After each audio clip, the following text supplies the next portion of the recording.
Well, thank you, Jeannie, for taking some time out of your busy day to do this interview. I truly appreciate you being my guest today. I'm so excited to be here. Thank you so much. You're welcome.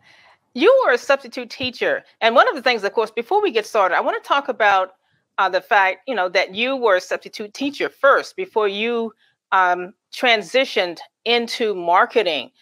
So were there any similarities between you being a teacher and marketing that actually helped you to transition smoothly into marketing?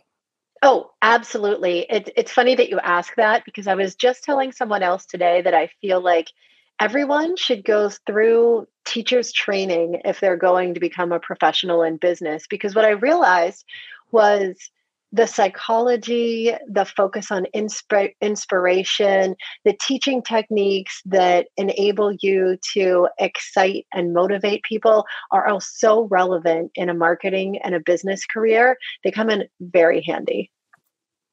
Yes, absolutely. You've pioneered, or you've been a pioneer in the digital marketing space for a long time, and you've used it to build compelling companies, several of them.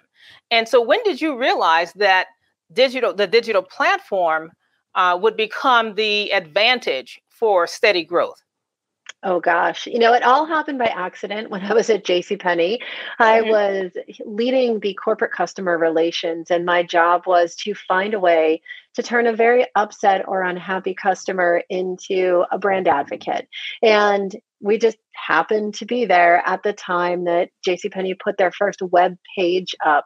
And what I started to realize early on is that through digital communications back in those days, first and foremost, people felt much more comfortable talking to an organization or a company about their experience than if they had to do it in person. And I always share a story of a poor woman who, on her wedding day, went to the styling salon and was convinced that she should have her eyebrows waxed. I'm not sure why anybody would do that on their wedding day, but she did. And somebody bumped into the person at the salon when they were taking the wax off the one eyebrow, and it removed one eyebrow. And she was Oh, devastated, as anyone would be on their wedding day with just one eyebrow, but was also too embarrassed and afraid to say anything to the store manager about it. Yet, through a digital channel, she spent a tremendous amount of time going into great detail about how she felt, how the experience was. And it was eye opening for me because I realized that people, when they feel very comfortable in an mhm. environment, which many people do digitally, they feel they can be more honest and more truthful and say more than if they're confronted face to face with somebody. So I realized power of digital at that point. But then I also saw how you could tie one person's digital experience to just a digital footprint about them, Sure. especially using their email address, and how it really, your email address acts like your digital social security card. You can start to get insights about a person that enable a company to build a better relationship with them, somebody in marketing to do a better job marketing to them. And certainly from a one to one perspective, you can build a better rapport with somebody when you can go and, in today's world, see their profile and see they love playing soccer or scuba dive, or they're Yes. a huge Pittsburgh Steelers fan, and find a way to start that conversation faster. Absolutely. I mean, and it, as you mentioned, of course, it is a huge advantage for not only large companies, but for any business or entrepreneur. Absolutely, especially small businesses and businesses just getting started, because having digital insights, whether it's about your consumer or about your segment, really gives Mhm. you that edge and the ability to move a little quicker and more strategically. Yes, absolutely. Now, of course, we have all gone through the past couple of years with the pandemic, and there are still some people who are still struggling to figure out how they're going to move forward and manage their business and get back on track. So, but how does a person or company market during a pandemic or something similar to that when so much is happening and there's so much unpredictability? How do you market during that time frame? Gosh, that's a loaded question, Monica, right? So I just want to say, in the past 2.5 years, I think all of us as individuals and businesses have gone through such unprecedented Hmm. change, whether it was the pandemic, the lockdown, the war, the crazy weather patterns that we've been having. I mean, it's just that I think the bigger question is, how do you market through continuous unexpected change? Yes. And the answer to that is, first and foremost, to understand who your buyer is as an organization, and then secondly, to align that buyer and your marketing message in a very authentic way to what's happening in the world. Because at the end of the day, the only reason we buy something, product or service, is because, and this goes back to teaching, when you look at Maslow and Freud's, initial psychology theories, you do something because it either makes you a better person or it enables you to do something else where you can become a better person. And everybody wants to have that self preservation. So Hmm. a company's buyers are no different. And what they're looking for is for you to take your product or service and put it into relatable terms that are very authentic, that they can align with. For example, at Daily Pay right now, where we provide people access to their pay as they earn it, it's not a loan, it's their money, and they can get it before the company's scheduled payday. We're aligning our message with the crazy prices of gas right now. Hey, with the gas tank, being much more difficult to fill up right now, if you're looking for a way to put extra money in your pocket, look at using daily pay so that you can avoid payday loans, overdraft, non sufficient fees.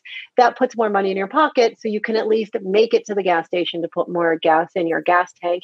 And I think it's really taking that message and putting it into that format that makes a difference. I coined a phrase a few years ago that I call AIR, which I tell everybody they should use as a base for marketing. It means be authentic in your message, be inspirational in your message, inspire people to be better or to be a better person, and also be relatable to what's happening in the economy or the geopolitical climate, and appreciate that. Wonderful. I like that. There, of course, people have had to, in some cases, probably in many cases, have had to change their entire marketing approach. So, how do you pivot or redefine or re-innovate your marketing strategy? I mean, what are some of the things that an entrepreneur or CEO of a company should think about when they're in the midst of going through some challenges and they find that they have to re-innovate their marketing strategy? Yeah, it's a great question with different answers based Hmm. on whether you're a small business and an entrepreneur, or if you're a large organization and a CEO or chief marketing officer of a large company. For smaller companies, it's a little easier. You can look toward what the market positioning and data is telling you, and you can start simple and test something out. For example, if you run a small personal fitness company and it is the pandemic and everybody's locked down, so no one's going to hire you to come to their home and do personal training or meet you at the gym.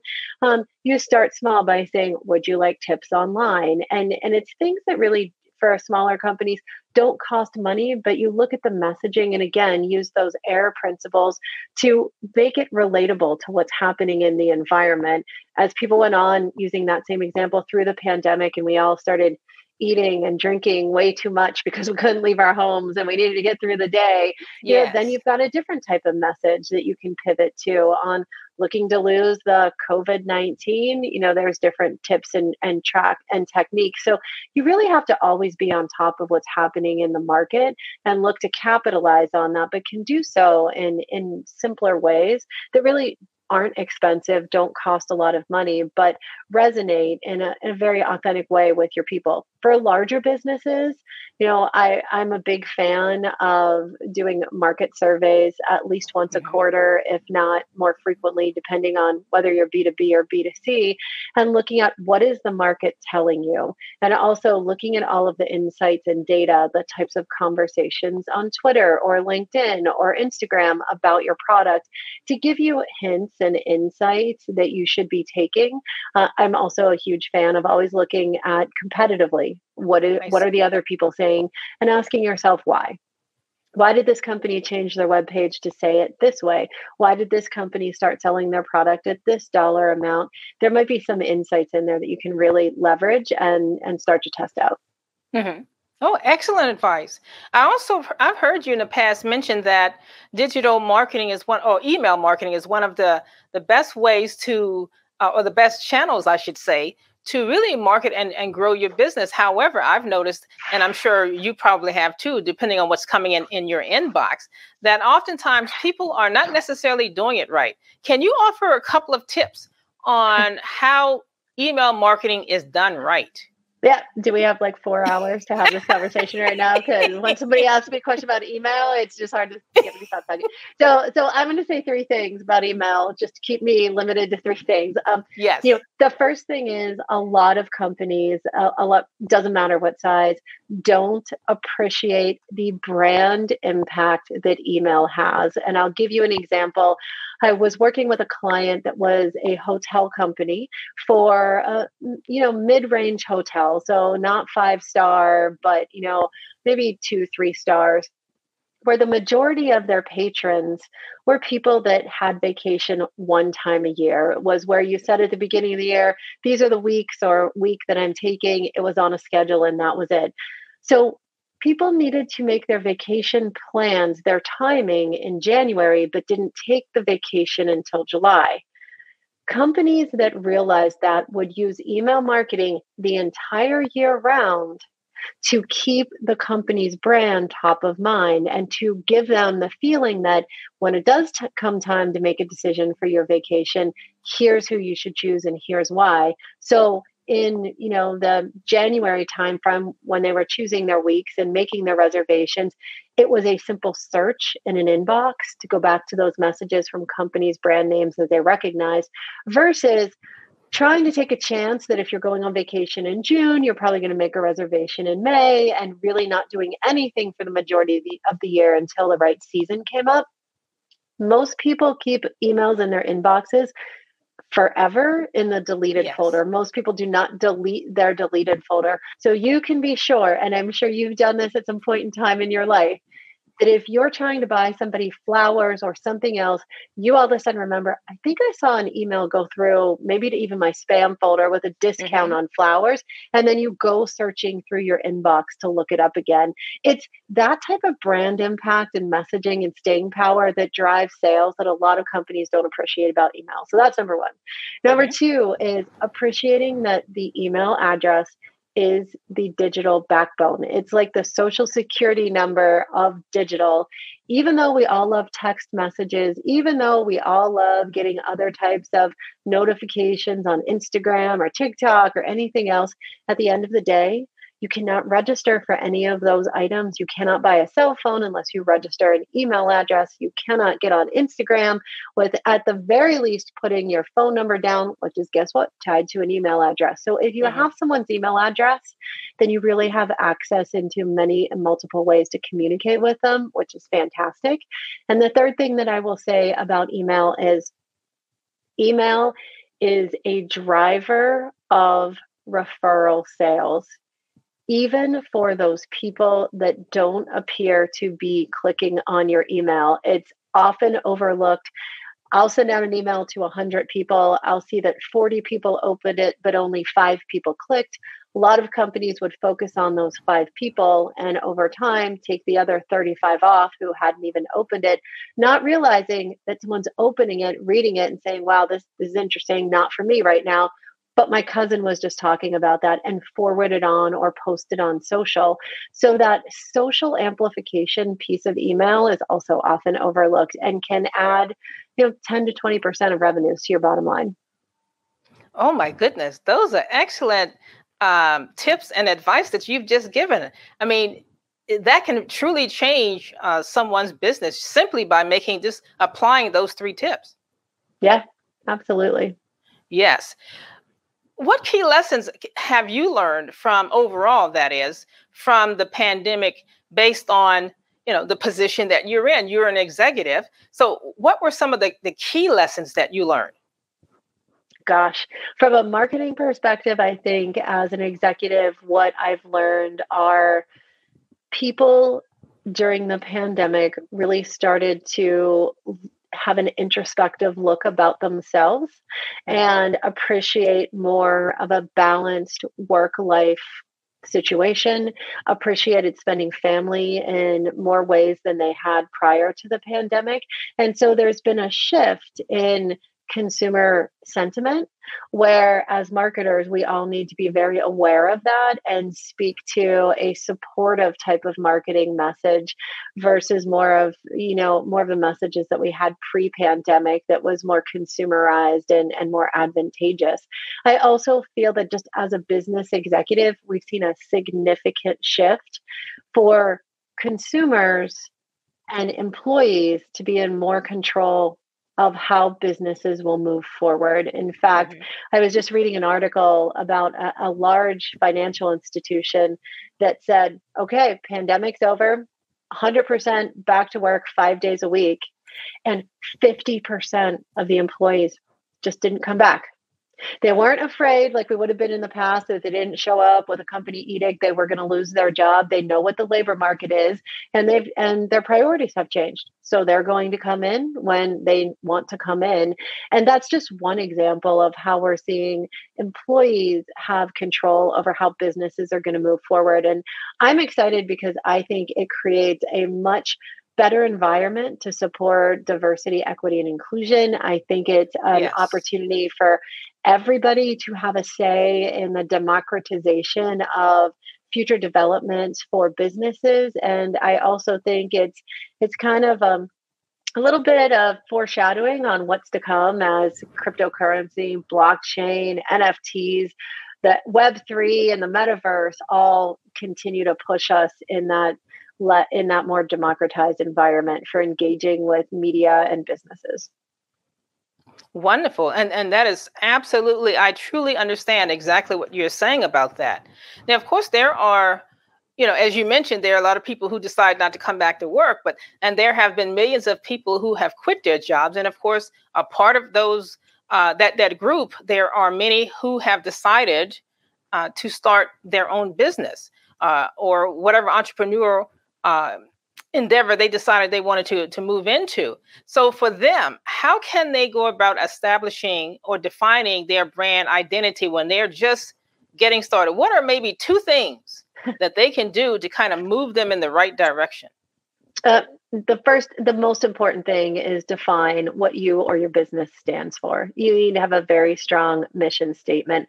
What are you trying to accomplish? It could be as small as if you started a dog walking company, I want to provide great pet care for dogs, or it could be as large as our mission at Daily Pay to create a new financial system, one that starts working the minute work starts. It can scan that whole thing. But understanding what your North Star is first and foremost, because you can't build anything off of that. And then going from there is the second piece of advice would be build networks and communities. No single human grows or is able to accomplish anything without the support of other people. And whether that is direct support, like I call you Monica and ask you for an introduction, or whether it's indirect support, like I watch the videos of these incredible interviews that you've done so that I can get ideas. Build a network of insights and information and people that can help you, because that's how real businesses grow. Absolutely. But now also adding to that, a lot of entrepreneurs and business owners, they don't, do the research that they probably should be doing before they even get started. They often think that, well, I have this idea. I mean, I have this specific skill that I've been applying for years as an employee. So I'm just going to go ahead and start a business. How important is doing your homework, your research, your analytical research, all of those things that are necessary for you to build a foundation to help you with your business idea? Oh, that's a trick question, because You could get into a state of paralysis where you're just looking True. at market data that's going to cause you to be less bold. And especially in this market where we're experiencing initiatives and just effects of things that we never expected in the past. I think, for example, take company events. A company that's putting on an event this year, if you're looking at how many people do I expect to show up or how many leads do I expect to get, you cannot compare it to last year where everything was virtual. You can't compare it to the year before. Everything was on the border of being virtual when the pandemic started. You actually have to go back 2-3 years in market to look for a comparable. And at that point in time, like we just talked about, the entire market's changed. So is there even a comparable for anybody starting a business today? Probably not. So I would lean more on the side of, if you can answer the question, what problem or challenge will this initiative solve? Then you should just go for it. You should start small. You should take Yes. mitigated risks, but you should fail fast and grow from that. Excellent. Yeah, that's excellent advice. And I know a lot of business owners, again, they don't even take the time to do that as well. They just immediately jump in, start spending money, and then they find themselves, they've spent money that was not properly spent or Yes. could have been spent in a better way. Yeah. No, I will say, I mean, it is the difference is answering that question. And that is where a lot of companies fail. For example, my oldest daughter is actually, she's going to open up a new gym. She's very young to be opening up a new gym. And of course, there's 1,000 points of data analysis and research on opening up fitness centers and gyms. And while she did some of that, I said, what's going to make your gym different from anybody else's? Or why are you doing this? And she said, Mom, when I was in college, I had challenges with anxiety, and I worked through those by getting in better physical and mental health. And I think this gym will focus on that. That is all she needs. From there, she can then go on to my piece of advice, which is to build a network, find other people that have had anxiety, find people who have lived through it that want to share, find people who feel that, she could be a good person to mentor. And I think, from there, she's not going to become the biggest gym conglomerate in the world anytime soon, but she'll get some solid learnings and move forward. And, she'll continue to grow and make decisions and potentially change the focus of her business, that she'll do so in an educated way. So, there's a stat, I don't have this exactly right because it's been a few years since I shared it, that says we as women especially become less risk averse as we get older. And I believe it's 68% of women over 35 have a dream to open up or start a company, but are afraid to do so because of prior family commitments. And it's sad to see that people are really interested and then it kind of falls off a cliff. So, my advice to anybody looking to become an entrepreneur, start something new, especially in this labor market, is absolutely figure out why you're doing it, how it's going to help someone, go do it, fail fast. Worst case scenario, you go back into the labor market and you get a job after you've tried something that you've always dreamed of. Oh my goodness, that's wonderful. And I wish her much success with that. Thank you. Yes. Now, if as an entrepreneur, if you decide to seek marketing advice or a marketing company to help you along the way as you're beginning to run your business and start it, what should you be looking for in that company or that individual to ensure as much as possible that you have you're making the right selection or the right choice? You are like full of the trick questions today, Monica. All right. If you are maybe a couple of things. Yeah. if you are a small company, meaning if you are not at your Series B round of funding, which is pretty significant growth. If you're just starting out, or if you're a small company, you've got angel money, seed investment money, or you're bootstrapping it and you're on your own, I can tell you this, and I can tell you this from many years of experience. Nobody knows your business or will care about your business as much as you do. So if you're looking for marketing support in those very, very early days, don't expect much more than marketing execution. Because you are the person that was passionate enough to start your business. You know what your value proposition is. You know who your buyers are. Go off your gut. Your gut is going to be right. If you think you should create a community cocktail hour at your new business and invite people in to let the market know that you're there, try that. If you think that it makes sense to call a local TV station and have them feature you, do that too.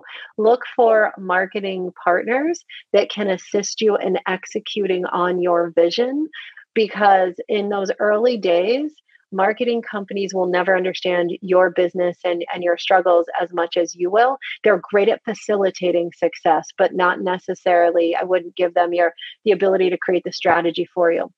As you get bigger, when you're a Series A, Series B, and you're looking to involve marketing organizations, you want to look for a few key hires that very well know that they're building a business with you and act as your partners and not just an organization or an entity.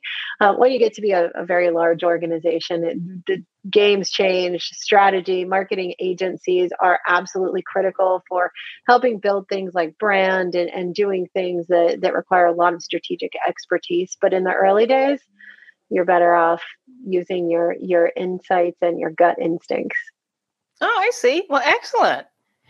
What do you love most about what you do right now and in the current position that you're in? Oh my God, everything. So I from a professional standpoint, if someone said as a chief marketing officer, what are you accomplishing? I started with Daily Pay right after their Series B, and I've taken them and built the brand through a Series D. We've become a unicorn company. We're hyper growth. We're pre-IPO. We just announced a new asset class yesterday that we've created from scratch. I mean, we are truly building an industry. We're changing the world. We're creating monumental changes that are just so exciting and so helpful for every American worker and business out there. It's fabulous. If you ask me personally what I enjoy most about it, I started at the company. I was employee like 105. The company now has 1,000 employees. And what I love is being able to help mentor and inspire the generational talent that we bring in the door and help them unlock their potential and see that play out in so many great ways. Excellent. And the fact that you mentioned earlier about diversity, equity, equity and inclusion, that's amazing, because that's truly how you can grow a company and take advantage of all of the different things that every different person has and what they can offer. Absolutely. Absolutely. Wonderful. Well, this has been a pleasure. I know you're on a tight schedule, and I really, again want to thank you for taking some time out of your day to do this and to provide such extraordinary advice and tips that entrepreneurs can truly think about and apply in their business wherever they are in the stage of their business. And I definitely want to thank you for that. Oh, thank you. It's always wonderful chatting with you. Yes, thank you. And likewise. And so what last words can you share with entrepreneurs who are excited about the possibilities that lie ahead for them? It's all about a breath of fresh air, messaging that's authentic, inspirational, and relatable. Think about that and you will be successful. I'll even apply that myself. Thank you.